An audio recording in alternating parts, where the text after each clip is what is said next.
Good morning, welcome back. Today is Thursday, 23rd of April, and I want to break down a really important lesson from yesterday's session that will genuinely change how you approach trading.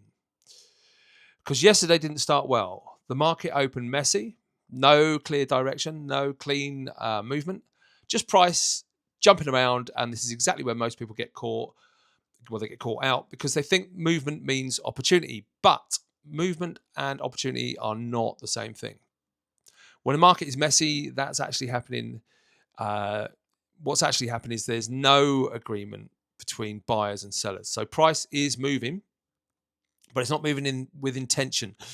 And if there's no intention behind the move, there's nothing for you to follow as a trader. So instead of jumping in, I did nothing. I know that sounds simple, but this is where most people struggle. Doing nothing feels wrong. It feels like you're missing out. It feels like you should be involved. But in trading, doing nothing is often the most profitable decision you can make. Um, what I did instead was step away and come back around 20 to 30 minutes later. And this is something I want you to really take on board. You do not need to trade the open. In fact, the first 30 minutes is often the least reliable part of the day. So there's a lot of volume, a lot of emotion, not much structure. Now, when I came back, things had changed. So the market has started to form what we call structure. And if you're new, structure simply means the market is behaving in a way that's readable. You start to see direction. You can see price move, pull back in a control way, and then continue upwards. It's not random anymore. It's organized. And that's when trades start to make sense. Now, I'm not going to go into the exact entries or full breakdown here because that's what I cover properly on Patreon. But what matters is the shift in approach. The trades weren't taken because the price was moving. They were taken because the behavior made sense. And once in those trades, this is where another big mistake usually happens. A lot of beginners may close too early. They see a bit of profit and they panic and think, oh, I need to secure this before it disappears. But what that does is it stops your trades from ever reaching their potential because,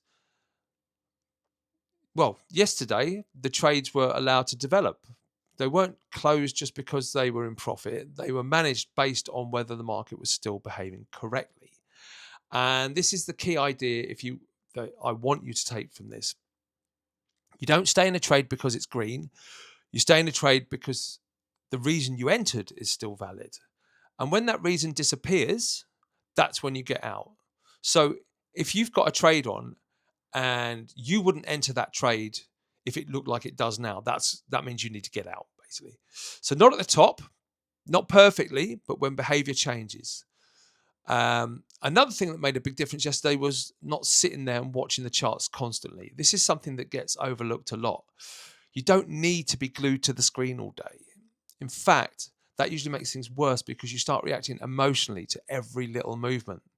Instead, I was checking in at intervals, assessing what the market was doing, and then stepping away again. This makes trading a lot more realistic, especially if you've got a job or other responsibilities, but it also helps you stay objective. You're not getting pulled into the noise. So going into today, the approach stays the same. Market opens at 2:30. I'm not rushing into anything. I'm expecting the same initial volatility, that same sort of messy phase. And around 3, that's when I come back, scan the market, and look for structure. This is the US market, by the way, so that's why I opened so late. And if the structure's there, then I'll take a trade. I'll be looking for things that align with the direction I've spoken about. But if it's not there, I'll do nothing. And that's the part most people don't want to hear because it's the part that makes the difference. We're not trading movement, we're trading structure. If you want to see the full breakdown of yesterday's trade, exactly what I was looking at, why I entered, how I managed the positions, and where I got out, that's all on Patreon. So you just go to patreon.com/the everyday trader, links in the comments, and you'll get the full daily breakdowns. I'll be back again tomorrow, but until then, stay sharp. Don't rush anything.